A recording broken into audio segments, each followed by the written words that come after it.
With the rising importance of technology and social awareness surrounding inclusivity of different groups in digital spaces, the area of DTC is one of growing necessity. Captured within this realm of digital tech is the video game industry, one that I'm personally quite fond of and have years of experience in as a consumer. In order to keep their business running, video game publishers have to market their creations in a concise and understandable manner. The box art I've seen in years past is one aspect that draws attention and presents the material of a game in sensible or appealing ways. My question to propose for this video is, what trends and tropes, if any, can be seen in this platform, and what does this say about the games themselves as well as the people that play them? We'll be taking a look at 5 of the best-selling games from 2009, 2011, 2013, 2015, and 2017 to see what, if any, easily identifiable tropes are carried over among the games that sell the most. I'll explain in detail what to look out for in the upcoming years, but for now take a look at the 5 best-selling games of 2009. Nintendo had the largest presence in the top 5, and their games reflect the audience meant to play them. The Wii had a large following among casual players and family settings. Colorful, bubbly, friendly appearing box art would market itself well to those families that might have gotten a Wii but don't know what else to pick up. A trend we'll begin to see throughout these years is that, for shooters and family games alike, lighter-skinned models are heavily favored to appear more front and center on the box art. We can see part of this distinction between the two versions of Wii Fit. The original has one figure, a white female, while Wii Fit Plus includes an additional white model, as well as an African-American character off to the side. Modern Warfare 2 will also set the trend of shooters showcasing tough, masculine, white personas on their box art. This first incarnation is more ambiguous on that front, however. In 2011, more of the trends that emerged in the past decade begin to reappear. Call of Duty retains its #1 spot with Modern Warfare 3, and Battlefield joins as another shooter. Both, I'd like to point out, keep that trope of rugged male figures walking with a weapon. Just Dance took a hold of the Wii representative slot over Nintendo, making up for the lone family game of the year. The same idea of high color contrast and an inoffensive, comfortable cover design has been passed on as well. Skyrim is an interesting exception to the trends we've seen so far, and given what we can only assume by looking at the cover, it suggests that this is a result of a game selling well based on content and completely disregarding how flashy the box is. The colors are darker and more muted than every other title in this year's top 5, yet it still managed to earn the 3rd spot. Large-scale adventure games with an offbeat cover design that still sell well are another interesting recurrence in these lists. We'll see more on that concept later. Madden 2011 also establishes the foundation for the entirety of the sports genre, almost exclusively male figures in uniform, typically in some form of action shot. Logos and universally known symbols are thrown in to give this subtype of games instant recognizability and solidify themselves as familiar territory at a glance. Later on, when FIFA and NBA 2K jump into these lists, we'll begin to see more variations of famous athletes and more diverse races being depicted on the box art. All these trends will only become more easily seen and expressed as we move on to 2013.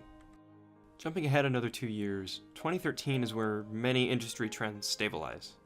GTA 5 is another divergent title from similar games. It's a shooter, but the cover is wildly colorful and artistic. We have distinct female and non-white representation, but they're both stereotypical ideas of those groups' depiction in games. Granted, crime, gang violence, and illegal activities are part of this series' identity, which means you'd be hard-pressed to not find a gun on a GTA cover. Call of Duty and Battlefield both return with the same motifs and styles from before. We've covered this already. FIFA continues the original idea of sports box art I mentioned with 2011, and keeps it going. Male figure, mid-action pose. One detail that is changed between the sports games is the nature of the players depicted on the cover, however. This one is Lionel Messi from Argentina. FIFA, Madden, and 2K have a tendency to depict athletes from groups that make up the larger ethnically represented groups in those respective sports. It just so happens that football is one of, if not the most played sport in South America. Pokemon X and Y inherit the family-oriented and child-friendly attributes from earlier E-rated titles, not including the sports games. The only difference is that there's no typical family member or dynamic depicted here, like Wii Fit, for instance. Because these are Pokemon, not people. That's all for this year. Not much changes for the next one. It's achingly obvious that these recurring franchises have strikingly similar box arts between releases.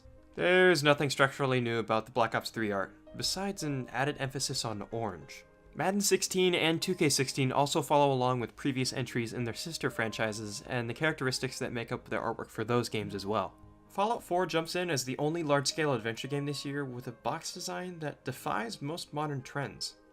There are details that make it leave a familiar taste, but that's due to the organizational structure of how to market these products. Other titles this year have kept their own series trends going, because that's what works for them.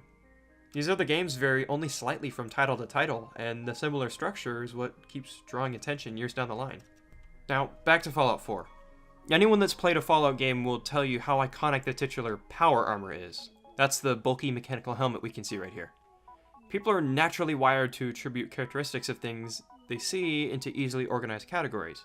Softer and warmer facial features are usually tied in with feminine looks, while sharp and menacing or intimidating tends to be associated with masculine features.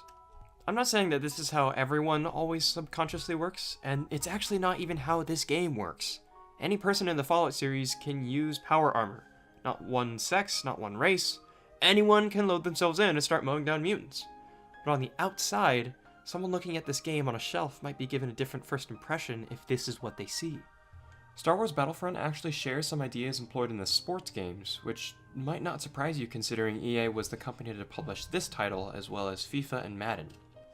Take a quick look at the most standout feature of this image. Was the most recognizable thing this itty-bitty little person down here? Or that huge AT-AT that takes up a third of the image? This game knows that sometimes the image of Star Wars is more important than the execution.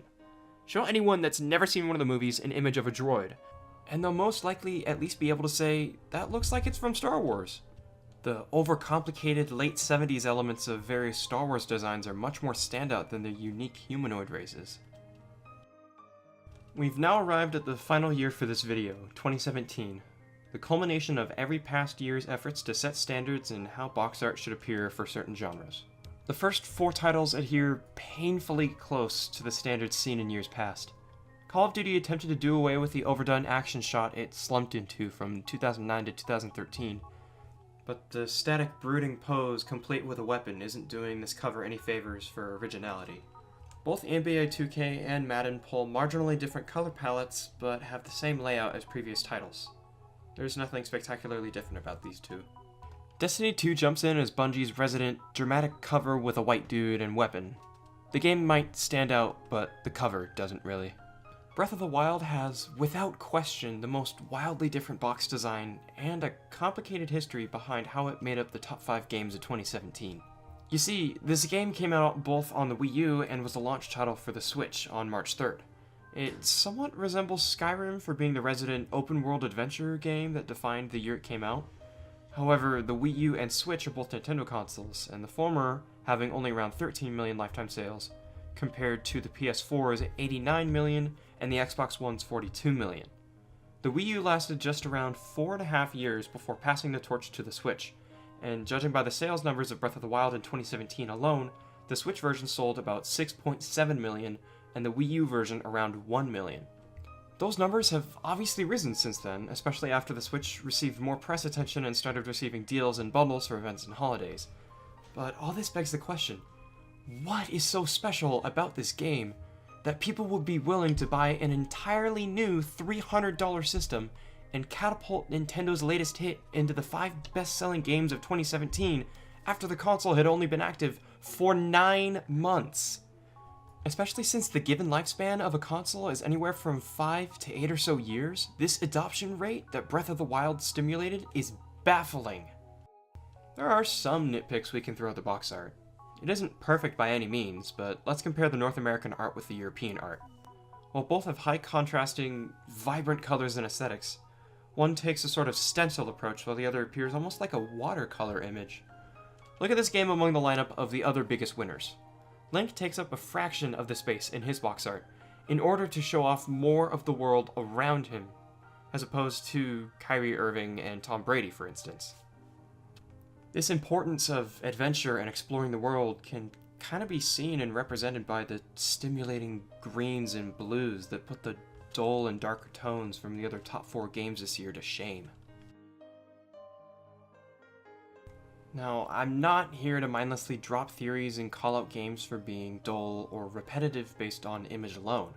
I wanted to gather this information and present it with some context in mind, and allow you to come up with your own opinions based on the facts of which games actually sold well. If you're in the market for a familiar experience to play with friends, or to bring back a part of your childhood, some games certainly have you covered. If you care about games that are more than just one idea and show many different kinds of people and ideologies, you should be proactive in knowing what's out there when something means so much to you. For me, the games that stick out are the experiences that are fresh and surprising, ones that come out of nowhere and shock everyone by not only being fun, but moving entire generations of consoles, inspiring thoughtful and broader discussions, and are tailor-made for a certain kind of experience. Maybe that's why I talked about Zelda so much. But no matter if you can't get enough of games or you can hardly stand them, being knowledgeable about the intricacies behind every layer of media and entertainment we absorb will only allow us to be more well-versed in encountering new perspectives down the road.